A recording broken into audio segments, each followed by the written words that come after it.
The Ghost Similar Christmas update is here, and with it, it brought a ton of people into the game that are all asking for help on the dungeon or for tips on how to do. Like with any boss in any game, people are trying to figure out how to best get through the tower and are usually relying on better people to carry them through it. So in this video, we're going to be answering the question, how hard is this tower? But before we get into that, first we'll have to go unlock the tower.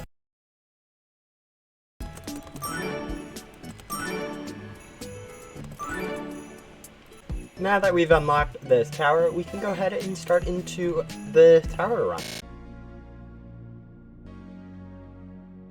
Now this first tower run isn't a really good example of how easy or hard the tower is, mostly due to the fact that I'm a decently skilled player, but also due to the fact that my account currently is maxed out in all aspects of the game. I have all the game passes that help somewhat with the running through the tower. I have every single perk from quests other than Billy, which really help also with the tower and mobility for the bosses. And then I also have all the one additional rebirth perk of the 2 additional streams from Master Hunter, which help with gathering up the ghosts. Now all this told really shows that this is more or less the best that people can do, although there are people that are able to even go through faster than I can in this example. But with that said, it's not a very good example of how hard or easy it is for most players to go through the tower. Because of this, I am planning on combating that somehow, although I do realize that no matter what test I do, I'm going to always have that inherent skill and knowledge factor that really aren't going to be able to translate straight into what other people can do, but it'll give you guys a good base example of how hard or easy the tower is once you actually get grinding and understand how to do the tower. And because of that, I will also be sharing some tips at the end of the video to help you go through the tower as best you can in whatever state of Ghost Sim you're at.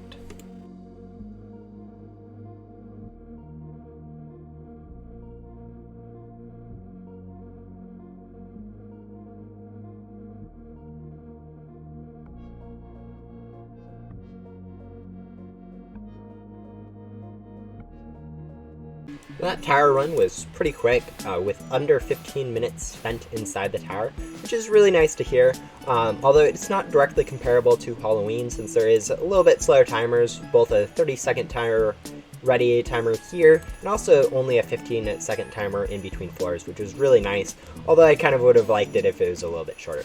But that gives me a nice good base to compare it to my next times, which I'll actually be going through on my alt to get the next tower times, since on that I don't have any of the game passes and no rebirths yet, so I can pretty easily compare using that. Now here I am on my alt, and as I said, I don't have many game passes. I actually do remember that I did buy one recently, the plus 500 pets, just to act as a little bit of some storage, but I won't be using any gum or any of the rebirth perks since I don't have them on this account. But to begin with, I do have basically all the perks from the game itself. But we do need to go ahead and complete all the quests so we can unlock it, which shouldn't take me too long. It'll take even less time for you guys, since all you guys have to do is watch this little blurb.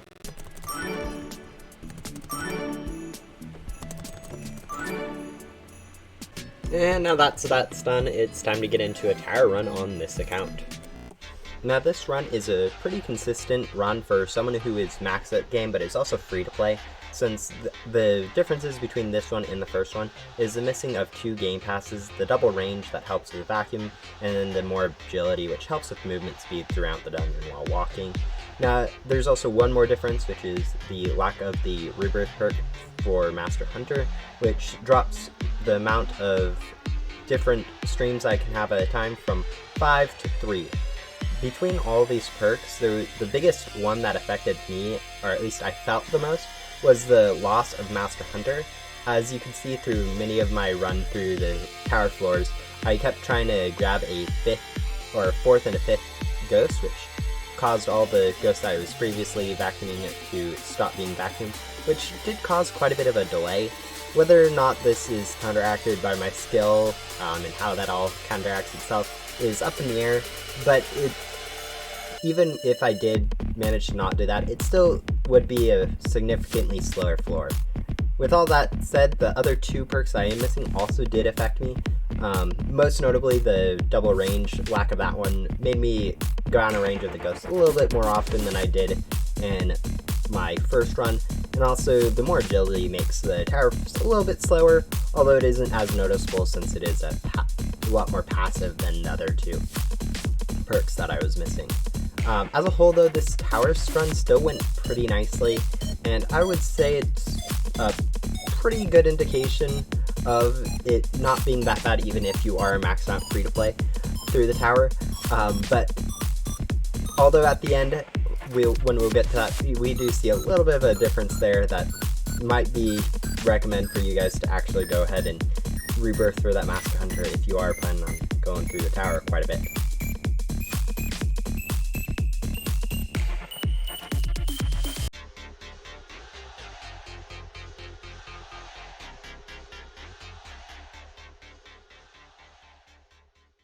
That run of the tower was a little bit worse than the first one. Most notably, I sustained quite a bit more damage, and also took slightly longer, about 2.5 extra minutes. This is all due to the perks I was missing, and maybe a little bit also with me being used to having the previous perks. But all things considered, it isn't actually that much worse than doing it normally, especially when you consider the amount of damage I took in both is kind of based on my own strategy of really ignoring damage, especially during the last meat fight, since I like to stay close to make sure I can get there on time to start vacuuming before, rather than avoiding all of the attacks, especially that charge one, which hits me every time when you're next to it. Now, because of this, I would say that these aren't too significantly different, despite it appearing to be like a big difference between them in both the damage and the time. It is still possible, and I wasn't really strained at all to do that.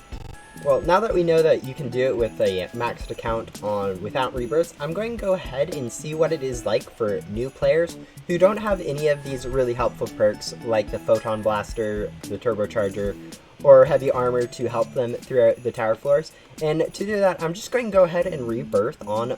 Now for this rebirth, I picked the Ectobit Tycoon, mainly because it's broken, to protest it hopefully being fixed in the near future. But I would recommend, if you guys are actually rebirthing for rebirth perks, go for any of the top 3 or the second arc, or maybe a divine set if you really need stats. Now I've gone ahead and rebirthed, and now the only thing that I have down here is luck boost from the group, which if we want to, we could go ahead and leave the group and get that anyways, but it doesn't help with the tower, so we're just going to go on without any of the perks. Now we can still go ahead and access the Christmas event, and once we get there, at least during towers, you do notice that you do get a few of the perks back. Mainly the Photon Blaster you have access to, not during here, but inside the tower, and you also get access to the hoverboard, which is kind of nice, but this is what everyone will have access to during the tower, and we'll go ahead and see if it is possible to beat the tower with just this stuff. Going into this run, I was expecting it to be quite a bit slower than the previous one, since I was missing a lot of perks from rebirthing. Some of these perks, like the jetpack and the magnetism from Jesse, aren't actually too helpful for the tower run itself, and therefore didn't affect the run too much, but others like heavy armor and the multiple streams from Pinsley really do add up in the tower. With all this said, though, I did manage to fall into a pretty consistent strategy, using the single stream that I had to run around ghosts, or just run a little bit, just using my normal walk speed around, since you can actually avoid the pellets pretty easily using just your normal walk speed. But still, as I said, it was going to be a little bit slower than the others. I was kind of concerned going into the whole run that I'd actually run out of time throughout the tower because of the lack of speed from the only having one stream.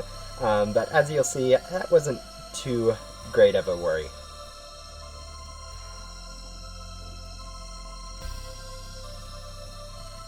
Now, I'm not saying at this point that someone that just started the game should be able to do the tower, since obviously they aren't going to have the skill or knowledge about how to act like I do with the towers, but I'm just pointing out that with sufficient skill, it doesn't really matter what perks or not you have during the tower. And so this, as I said before, it is bringing my skill to the table with whatever strategies I do. But because of that, it if you guys really want to do grind the tower, doesn't matter too much for you guys to actually go buy the perks, since the little time differences between doing it as fast as possible and as slow as possible actually don't add up too significantly. Although they do add up over the course of time, but for just considering one tower run, that additional 10 minutes of time that you lose from not having everything isn't really worth the additional expense.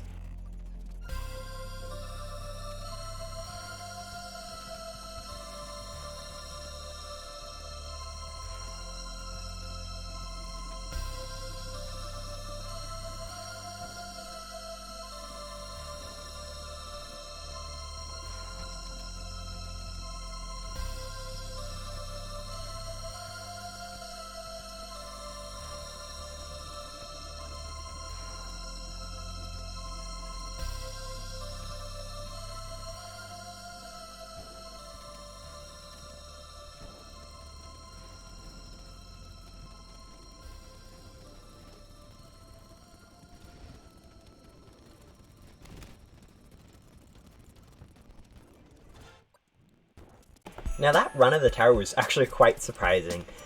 First thing was, it did take quite a bit of time, like I was expecting, with it taking over 20 whole minutes to complete the tower without anything. But more surprising than that was that actually the amount of damage I took was pretty comparable to the amount of damage I took from my previous 2 runs. Whether this was because I was using strategies to avoid damage, because without heavy armor I was affected quite a bit more during the floors, or just because I got lucky with the bosses, it's still notable that I did manage to get out with less damage than my second run, and not too much more than my first run. But still, as I said, it did take a lot longer to go through the tower with that over 20 minutes. Now, with all that said, I still did manage to get through the tower, and not with quite a bit of time to spare still. And because of that, I would say that really the tower isn't too difficult for you to do once you figure out how to do it and know some of the strategies to go around it. Because this, I will be sharing some of my strategies now. Now it's time for some of the tips for completing the tower. The first thing I would recommend is actually, before doing the tower, go ahead and actually play the game. Although I know I was doing it without any perks, it is really helpful to go through the main hub. It'll give you a knowledge of how the game works, and give you magnetism and 2 additional streams that will really help out during the tower runs, since I was missing a lot of the currencies that you really want to be picking up during a tower run. And also, the 2 additional streams will make it so much faster. Now, as for the actual tower itself, during these towers, when I was going after ghosts that were following me, well, you don't want to be going around on your hoverboard, since you end up running past them way faster than you actually need to vacuum them. And since that, you want to be actually walking around them. And then once you get to them, you, instead of just like standing still or something, you want to go head around and either walk in circles around them or zigzag away from them to avoid getting hit by the projectiles, and actually just be a little bit slower, since if you do walk straight through them, you still won't have enough time to fully vacuum them before you get away. Now, for bosses, there are a few things that you need to bear in mind with bosses, and one is that when you drop their shield, you only have a limited amount of time to go and vacuum them and get them down to the next stage, and that they always reset their shield at 33% and 66%. And because of this, you want to be, when their shield drops, as close to them as possible so you can get it there and vacuum them without having to potentially lose a cycle due to being too far away. Because of this, you want to be staying close to the bosses, but if you guys, some of the attacks from the bosses, you do actually need to be away from them to avoid them, and so there's some sort of balance there to try to figure out for yourselves where to stay and where to kind of be in relation to the boss. Another thing is, there's a lot of special attacks with each of the bosses, and to actually avoid them, you do need to actually be prepared for them to happen. Because of this, you need to be watching during a boss fight to actually figure out where you need to be and how to avoid each of the attacks. And because of this, instead of like just blindly going into a boss fight, try to pay attention to what attacks and how other people or even yourself can avoid those attacks so you are prepared for them next time. Now, hopefully with this video and the tips spread, we'll help you guys through the tower, and hopefully it'll reduce the amount of people asking for help or begging for tips on defeating the boss. And if you guys do see anyone that is still having trouble with it, you feel free to share this video to actually help them with it.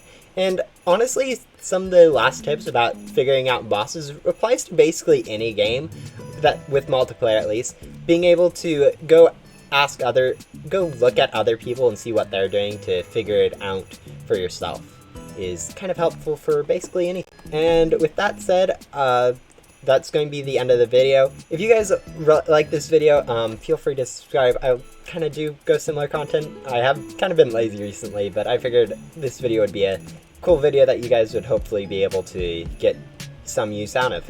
So with that said, another goodbye, and I'll see ya.